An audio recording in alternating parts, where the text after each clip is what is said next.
The myth fails.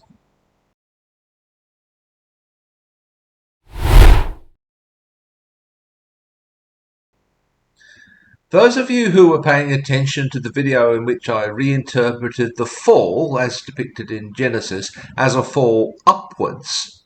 Now, I know not many of you watched it, but if you were, you may have realized the further implications of this reinterpretation. The fall is pretty much the centerpiece of the Christian myth. The fall is the moment that human beings rebelled against God, committed an act of disobedience by eating of the fruit of the forbidden tree, the tree of the knowledge of good and evil. This resulted in the rupture with God, the expulsion from the Garden of Eden, and being barred from eating from the tree of life. Somehow this fall also led to the corruption of creation. And in some way this original sin has been passed down through the generations to every human being. It's from this sin and its consequences that the sacrifice of Jesus on the cross, his death for our sins, is supposed to redeem us.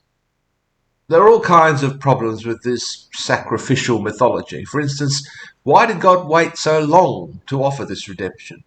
How exactly is this redemption meant to work? Supposedly it's like the use of the scapegoat upon which the Israelite priests would lay all the sins of Israel and which they would then drive out into the wilderness. But this was a temporary solution.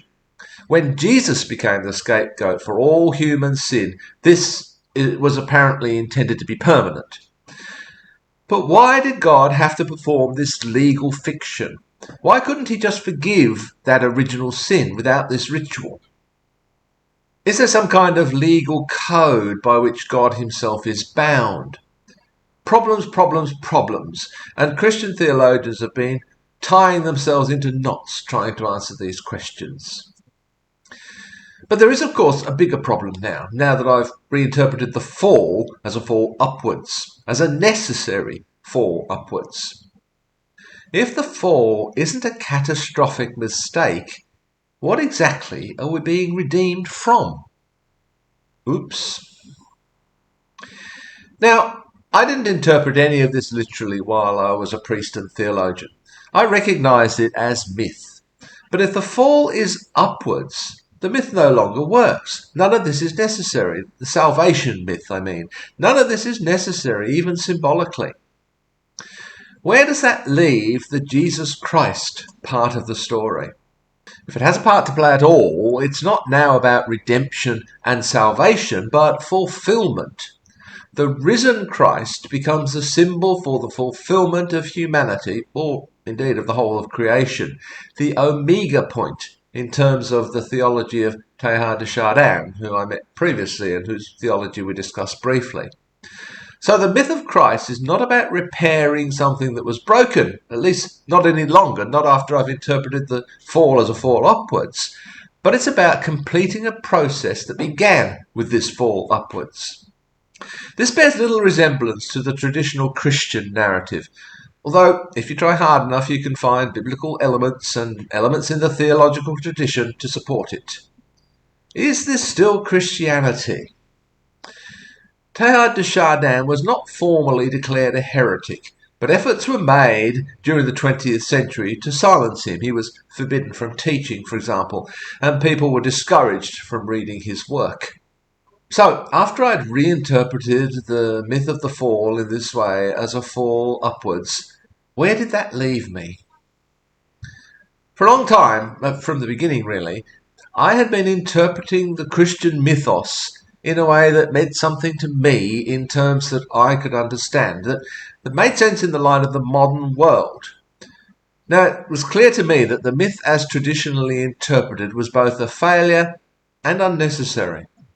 In effect, I had created a new myth, along the lines of Teilhard de Chardin, a myth about the process that the human race, mirrored in the lives of individuals, went through, from an initial unity through a painful process of growing individuation, consciousness, and moral development. But did I need the myth? It was a pretty myth, but it reminded me more of Georg Wilhelm Friedrich Hegel than of the Gospel. I'm referring to Hegel's dialectic from thesis, in this case the initial state of unity or innocence, oneness, to antithesis, in this case the fall, the rift between God and humankind, the loss of innocence, to the synthesis, in this case the risen Christ. Or perhaps more accurately, the dialectical materialism of Karl Marx, in which this dialectical process of thesis, antithesis, and synthesis becomes something that's worked out within history rather than just in thought. So basically, this was the end of Christianity for me. Not that I became a Marxist. I think his mistake, one Hegel avoided, was to understand this process as an actual historical, political, and inevitable process. Really, it's a pretty picture of ideal possibilities rather than a predictor of actual historical events and processes. Do I actually adhere to this mythology? I see it as a nice way to understand our sense of loss and fallenness, as a psychological process at least. I also see it as a movement that can only be resolved, if at all, by movement towards the future rather than regression to the past. The synthesis is not a return to the thesis. It's not a return to the womb or to the Garden of Eden.